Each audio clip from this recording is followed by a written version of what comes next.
오늘은 문피아 투배에 걸린 작품의 초반부를 분석해보면서 지금까지 이야기한 내용을 점검하는 시간을 가져보도록 하겠습니다. 초반 유입도 엄청나고 연독도 상당한 작품인 운 좋은 놈 작가님의 걸그룹 멤버에 난동성이 되었다인데요. 가장 먼저 혹시 내용이 불편해서 작가님께서 내려달라고 요청하신다면 바로 내려드릴 테니까 원하신다면 언제든지 정보란에서 찾을 수 있는 이메일로 연락주시기 바랍니다. 해당 소설의 주인공은 속칭 덕질을 하는 걸그룹의 팬입니다. 보다 정확히는 걸그룹 내에 속한 한 명의 가수를 응원하는 사람인데요. 그 열정이 대단해서 팬클럽 회장까지 겸하고 후에 곡을 써주는 꿈을 이루기 위해 직접 작곡을 공부할 정도로 굉장히 열정적인 사람입니다. 하지만 아쉽게도 걸그룹도 주인공도 순탄하지 못한데요. 주인공은 꿈을 이룰 능력이 부족하고 걸그룹은 날개를 달아줄 만한 주변 인물이 부족했던 거죠. 그러다가 안타까운 사건이 발생합니다.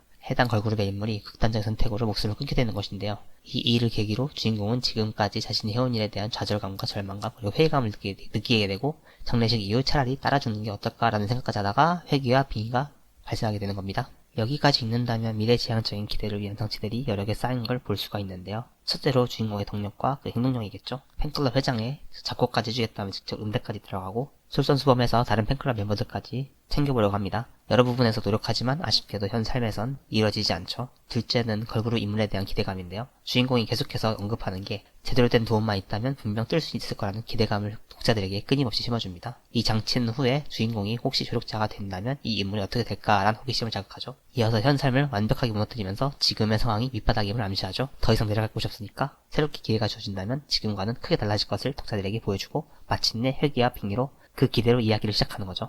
그러면서 바로 다음 화부터 소설은 셀링 포인트를 계속해서 자극합니다.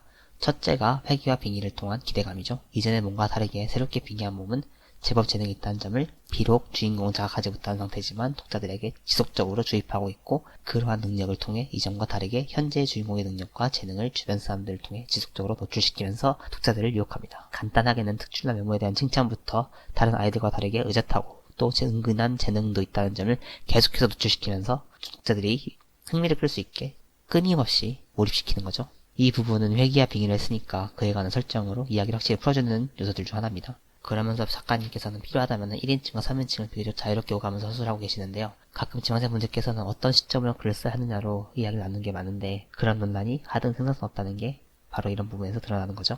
중요한 건 시점이 아닙니다. 그 시점을 어떻게 사용해서 주인공의 대단함을 부각시킬 것인가. 장르 소설이기 때문에 독자의 니즈에 맞추는 변화는 오히려 플러스가 될 수 있다는 점 여기서 이렇게 또 증명이 되는 거죠. 그러면 간단하게 오늘 영상을 요약해 보겠습니다. 오늘 주요하게 짚어본 부분들은 소설의 초반부였고요. 지속적으로 쏟아지는 주인공을 향한 기대감이 중요하다는 게 무엇보다 첫째였죠. 각 상황마다 주인공에게 시점이 몰려야 흥미가 이어진다는 점 또한 알 수 있었네요. 그러면서 주변 인물들이 존재 이유 또한 주인공을 부각시키고 띄워주기 위함임을 우리는 잊지 말아야겠습니다. 어디까지나 이 영상은 초반부를 분석하고 클리셰 적용에 대한 이해를 돕기 위함이니 좀 더 깊은 공부를 하신다면 해당 작품을 직접 찾아서 읽어보시길 권합니다. 댓글에는 여러 설정과 독자님들 의견이 분분하지만 글을 쓴 사람이라면 주목하고 집중해야 할 점은 소설 내에 적용된 장점들이라는 점 잊지 마시고요. 단점을 찾지 마시고 장점을 찾아 공부하는 글쟁이 되도록 합시다. 이상입니다.